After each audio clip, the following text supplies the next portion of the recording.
Kaya nga, ibiyaan na to ang ato ang past. To be an example for good. Para sa mabuti. Kaya, andito tayo ngayon dahil sa pagmamahala natin. Di ba? At dahil sa mga saad ni Divine Master. Kaya, unti-unti naman yan mangyari. Ang problema lang, peace. If there is no peace amongst humans, hindi lang tribe, hindi lang tayo, not just other countries. If there is no peace, nothing will happen. Nothing will happen. Because there will be no understanding. There will only be consequences on our actions. Kasi hindi naman natin tinitingnan kung ano bang maaaring mangyari sa ginagawa natin. Kaya nga, I told everybody, faith, trust, and discipline. If you have faith, then you trust in Him. You give your discipline to Him. God is only one.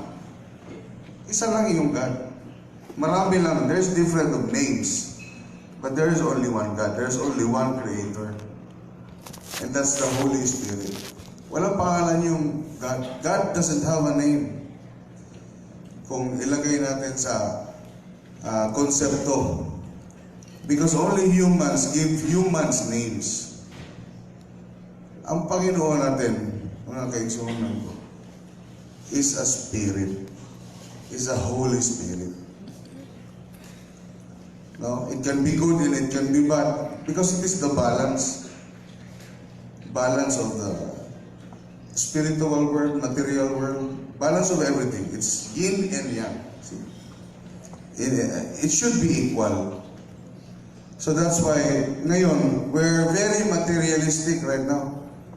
Everybody is very materialistic. Kaya, wala tayong move forward. We cannot move forward because we are so deep into our materialistic beliefs. We forget about our spiritual past. Tulad ng Pilipinas. Ang Pilipinas, gobyerno ng Pilipinas, nasimula rin sa mga katribuhan natin. Dahil wala naman ibang gobyerno natin, kundi yung tribu, hindi ba? Yun naman yung nasa isla. Tapos dumating lang yung mga kumpanya, dumating lang yung government came, companies came. They forgot about us. People that lived here for the longest, our ancestry natin, for the longest time here sa ating land.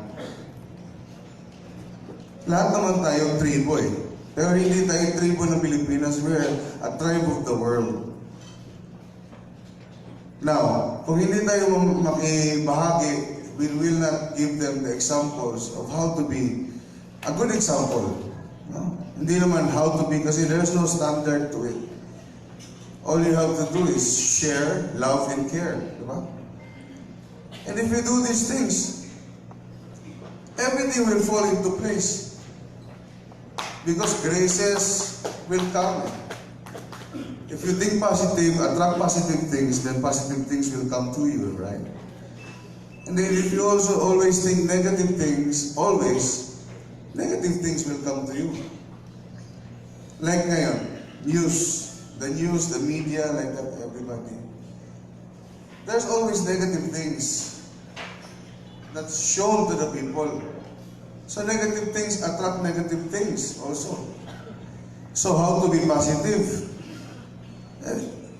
Yung how to be positive is how to be human. And if you love and care and watch and observe and then make an assessment and make a difference, then that's a good example.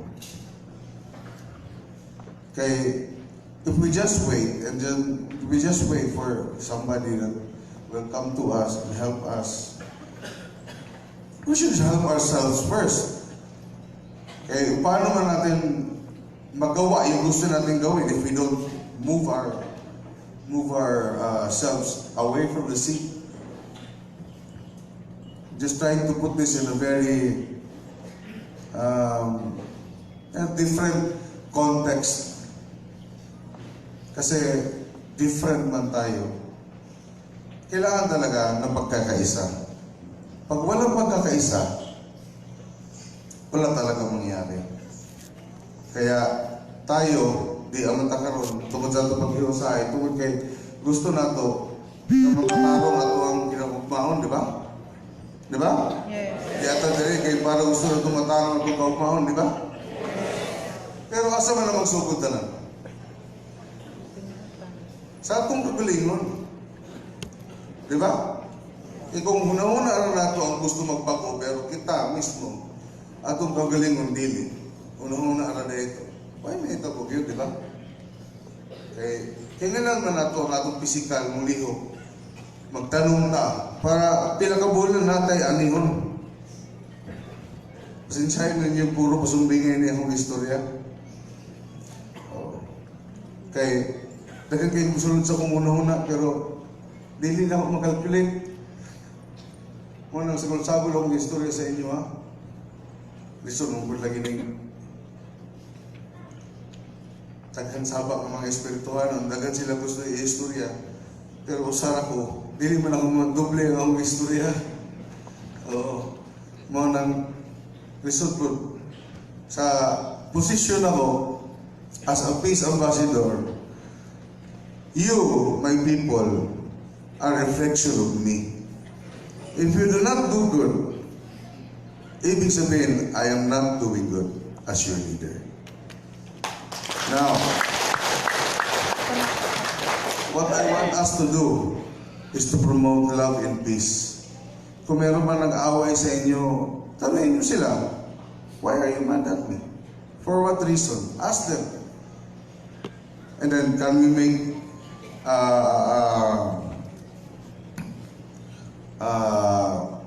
maabot pa nato rin sa decision nga magkasinabtanay na lang kalimtan na lang nato itong mga.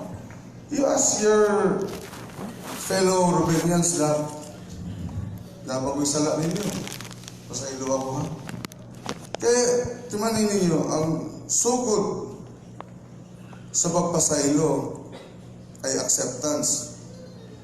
If you do not accept what you're wrong, and you do not accept oh, tama pala siya, mali pala ako. Pag hindi, if you do not accept that, then nothing will happen. First, it's an acceptance to promote peace. Yun lang talaga yun, acceptance. And then, forgiveness. Oh, let's forgive and forget. And then let's move forward. There's a lot of things that could happen, good things that could happen. No? Hindi lang naman sa atin yung pwede mangyari na ganito. It is all over the Philippines. No? We just need to show them that this can be done through the discipline of each and every one of us. If we don't have discipline, we will not have peace. We will not have faith.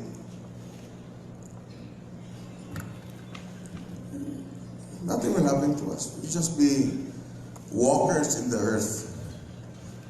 We're not making a difference. We're just nakikisaling tayo sa percentage of people that does that. That's why we are an association to promote world order, world peace, the world understanding. Yun yung importante. That's what is lacking in our society these days. Understanding and peace. No? You don't have to be boastful. You don't have to be, I am God and you are just this, so do this. No, you don't have to be like that. All of us are created equally. We have 5 fingers, 10 fingers, 10 toes, 2 eyes, nose, and a mouth. We all pee and we all, so we're the same, one and the same. Only here and here is different. But if we exercise are here and are here to be more forgiving, to be more loving, to be more caring, to be more understanding, then we could really move more into the future. We could think more into the future. That's why they are called decision makers and they are called communities. Kasi if you put a decision maker that's wrong, per se, the community will be wrong also. Even if the community wants to make a difference. Because it's the decision maker that's important. No? It's the government that it is important. Now, kung gagawa tayo ng government for the tribal people, we should make it in a good way. Kasi if we start at a, let's just say, a bad way, then nothing will happen. But if we start in a good way, and if we exercise the discipline that have been bestowed upon us since time immemorial by our elders, then siguro lalago na tayo. Ganyan lang yan. It's very simple but very hard to do. Kasi the simplest things are the hardest things to do. Saying sorry is very simple, but it's the hardest thing to do. When you learn to accept, then okay na yan. It will not be hard anymore. Kasi acceptance is parang sinabi mo na yes. Parang, okay, nagalit sa'yo si God. Let's just say na ganyan. God mad at you. And then, you always ask Him, what is my wrong? What is my wrong? And then, He always gives you trouble in your life. Then you always keep on asking Him, what is my wrong? What is my wrong? Iyon yung taong walang acceptance. Even if you pray and if you don't accept your wrongdoings, your prayer doesn't count. Remember, it is not a group of people that is judged by God, but our conscience, individuality. That is the thing that is judged by God. That's why good equals bad equals good. Parang circle of life, it's the alpha and it's the omega. And then back to the alpha again and then back to the omega again. It's just circulating. It's just like air. So, aniya ko karon mo presentar sa inyo ha as a peace ambassador. So, also may mga problema ninyo, di ako maminaw ko sa inyo. Ayaw lang kong singkahi. Oo. Kaya sa siningkahay, why maapta na ito, anak? Ipakita ninyo sa kuha ang inyong pagkahiusa, kaya di ako ko sa inyo ang maghigiusap ko sa inyo. Ha? Pero kung ipakita ninyo sa kuha, na dili mo magkahiusa, di po ta magkahiusa. Oo. Kaya ako talang kinabuhin ako mga kigsunan ko. Puro gubot ang giagian ako sa akong kinabuhi. No? Gusto ko mo mahimo og tarong sa una, huwag mo kayo mahimo, kaya huwag mo kayo. Wala ko sa lugar. Kumbaga. Kaya kabalo mo kung lugar. O nang pasagdan ako sila dito, tanawa ng may hitabo sila.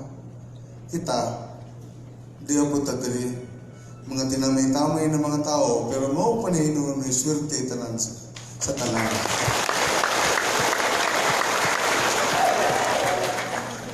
Mao na nga mo resulta gyud ang atong pagantos, di ba?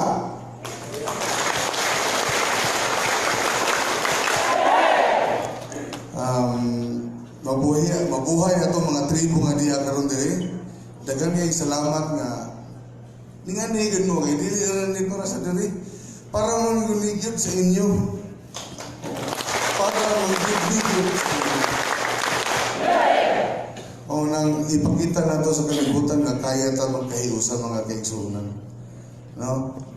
Let's show them what trust to each other, no, faith to God, and the discipline we give Him.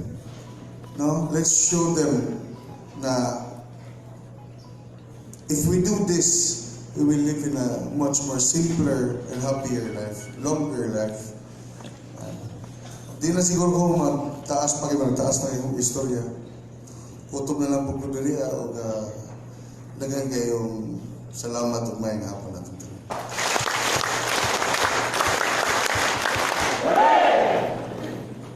Thank you so much, Honorable Ruben Madron Iclay III. Thank you so much. Palakpak! Isa pa!